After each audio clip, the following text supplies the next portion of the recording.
नमस्कार दोस्तों, कैसे हैं आप लोग। उम्मीद है अच्छे ही होंगे।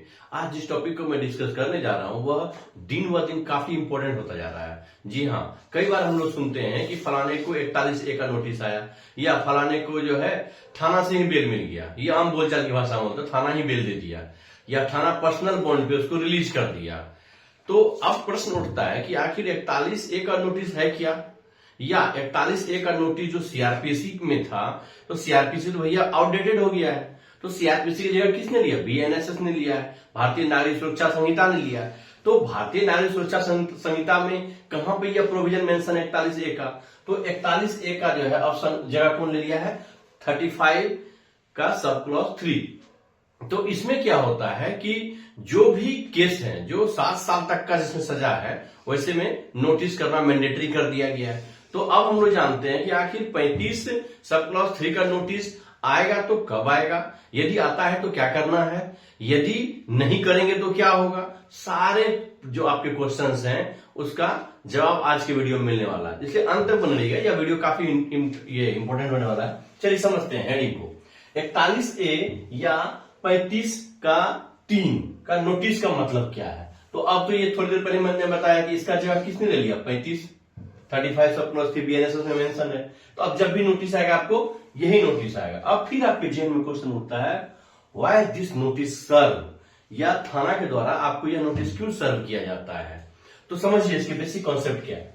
एक आर्टिकल है, article 21 of the Indian constitution, हमारे संविधान में अनुच्छेद 21 का प्रोविजन जो बताता है right to life and personal liberty, जीने का अधिकार। Right to life is meaningful only if it is dignified.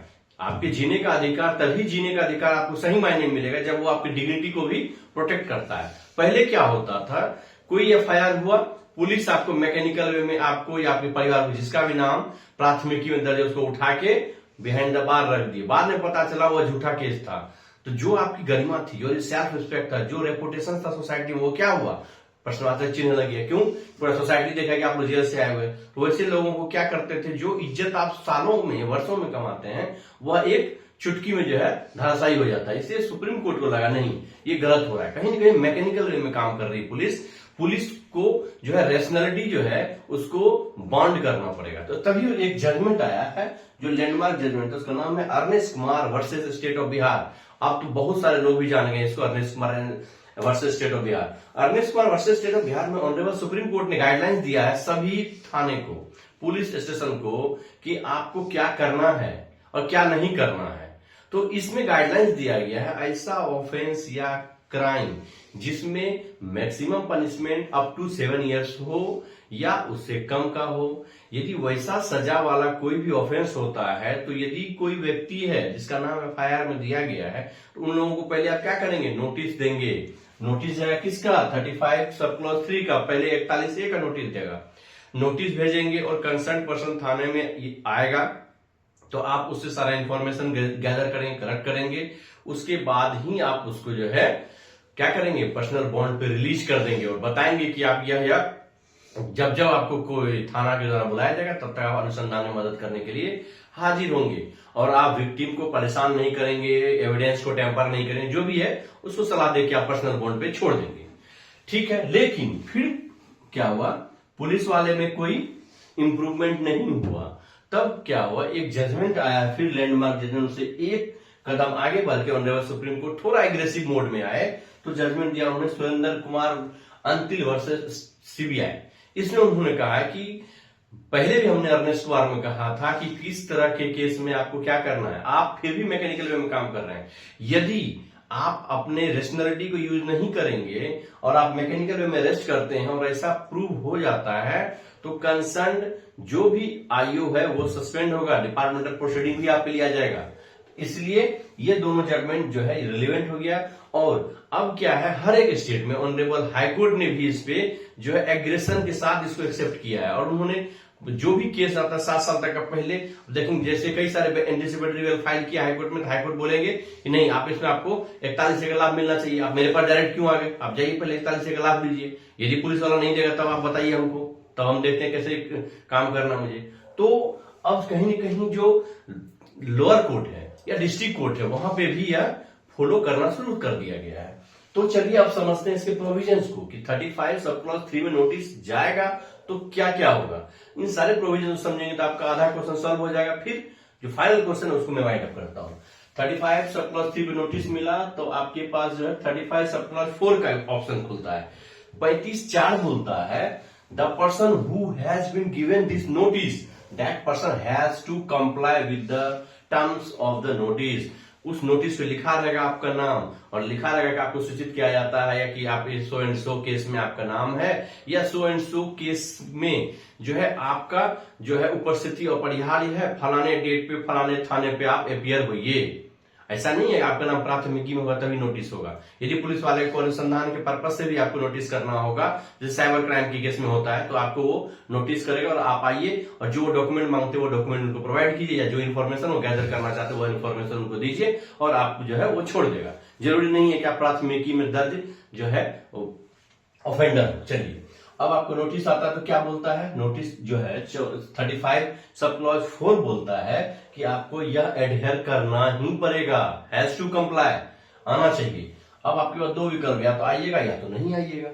अब आइए पहला, यदि आप आते हैं तो क्या होता है, जब आप आते हैं उसको एडहेयर करते हैं तो 35 का sub clause 5 35 section 35 sub clause 5 of the BNSS states that police वाला या जो भी आईओ आपको भेजता है, ही और she shell not be arrested, मतलब जो पर्सन आप यहां पे आता है जिसको नोटिस वो आएगा, ही और शी जो भी पर्सन नोटिस गया, he shall not be arrested by the concerned IO.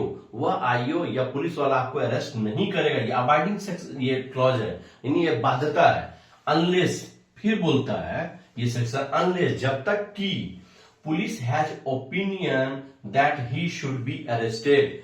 एक तरफ तो उनको क्या किया, हाथ को बांध दिया आपने कि आपको जो है अरेस्ट नहीं करना यदि वह आता है थाना। फिर आप बोलते हैं आप अरेस्ट कर भी सकते हैं यदि आपके ओपिनियन में लगता है कि उसको अरेस्ट करना जरूरी है।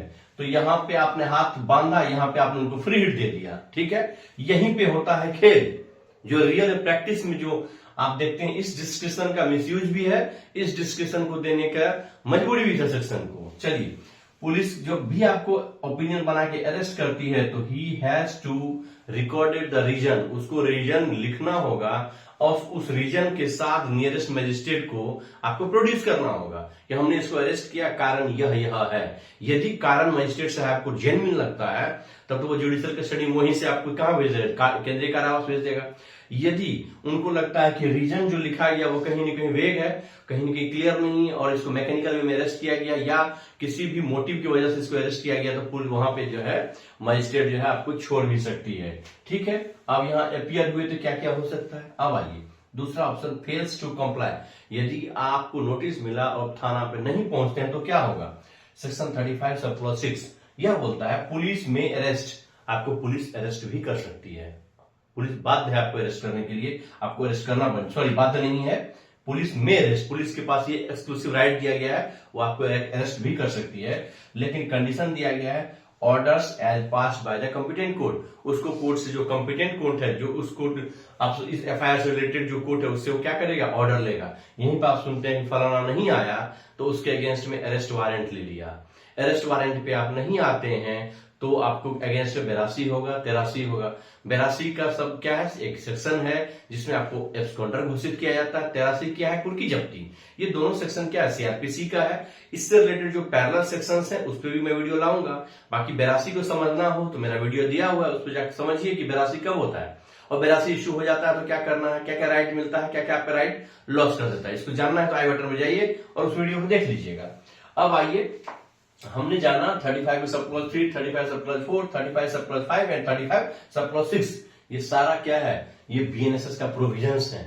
नोटिस आएगा तो क्या करना है। अब आपके जहन में फिर एक प्रैक्टिकल क्वेश्चन आता है, वकील साहब आपने बोला कि जाएंगे तो वो अरेस्ट नहीं करेगा, फिर आप बोलते हैं वो अरेस्ट कर भी सकता है, जिसको ओपिनियन बनता है पुलिस वाले को कि इसको अरेस्ट करना जरूरी है। तो अब एग्जांपल मैं तब बताता हूं कब पुलिस वाला अरेस्ट करता है। मान लीजिए कोई क्राइम हुआ, आपने अपने वाइफ को टॉर्चर किया और उसको अटेम्प्ट टू मर्डर भी किया, उसकी बॉडी पे इंजरी मार्क था, सारा फोटो लेके वो थाना पहुंच गई। ऐसे केस में आपको अरेस्ट करेगा वो, आंसर अरेस्ट करेगा और उसको क्या रीजन उसके पास अप्रोप्रिएट आपकी वाइफ लेके पहुंची है उसके पास, तो ऐसे केस में आप अरेस्ट होंगे और मेरे ख्याल से होना भी चाहिए। चलिए अब आता है क्वेश्चन, यदि वकील साहब नोटिस आ गया और हम जेन्युइन इंसान है, हमें फॉल्सली इम्प्लीकेट किया गया, तो हम क्या करें?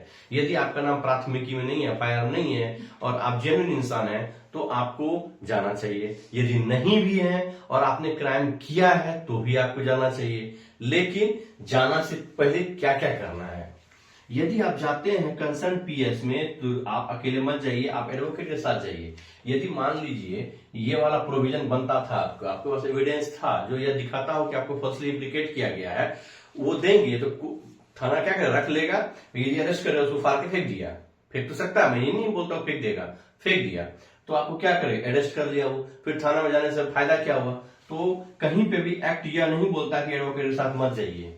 यहाँ पर आप एडवोकेट साहब एंगेज कीजिए, आप फिर जाइए थाने में। इससे क्या होगा? मैकेनिकल वे में एटलीस्ट आप अरेस्ट नहीं होंगे। यदि आपको इन्वॉल्वमेंट लगता है कुछ है, तब जाके जो है आप इनको लेके जाइए तो अरेस्ट नहीं होने, या कोई भी है अपने लीगल एक्यूमेंट से आपको वहां से छुड़ा के चले आएंगे। दूसरा सिचुएशन है, यदि यह नहीं करते हैं तो provide related document to the PS. यदि आपके पास उस केस से संबंधित डॉक्यूमेंट्स हैं तो उस डॉक्यूमेंट्स को क्या कीजिए? थाना को दीजिए। थाना को कैसे देना है? Hand to hand? बिल्कुल नहीं, थाना रिसीविंग नहीं देती है आपको। कैसे प्रूव कीजिएगा कि हमने थाना को दिया था? तो करना क्या है, सारे डॉक्यूमेंट को आप एक एप्लीकेशन लिखिए और उस थाने को स्पीड पोस्ट कर दिए। उसमें एप्लीकेशन लिख दिए, इस केस में जो है मुझे नोटिस मिला था 35/3 का, उसी के संबंधित, इसके से संबंधित मैं आपको रिलेटेड डॉक्यूमेंट देता हूं जो मुझे इनोसेंट प्रूफ करता है। इस डॉक्यूमेंट को कृपया देख लिया जाए, मैं अभी आउट ऑफ टाउन हूं, 2 दिन बाद मैं आपके आज से मिलता हूं। आप उसको कैसे भेजेंगे? इंडियन पोस्ट से भेजिए। इंडियन पोस्ट 2 चॉइस है, या तो रजिस्ट्री कीजिए या तो स्पीड पोस्ट कीजिए। जो भी कीजिएगा एक पोस्टल रिसिप्ट मिलेगा, वो एविडेंस के तौर पर रख लीजिए। 2 दिन बाद ट्रैक कर लीजिएगा। ट्रैक कीजिएगा तो पता चलेगा कि वो डिलीवर्ड हो चुका है। उसका स्क्रीनशॉट लेके उसको भी रख लीजिए।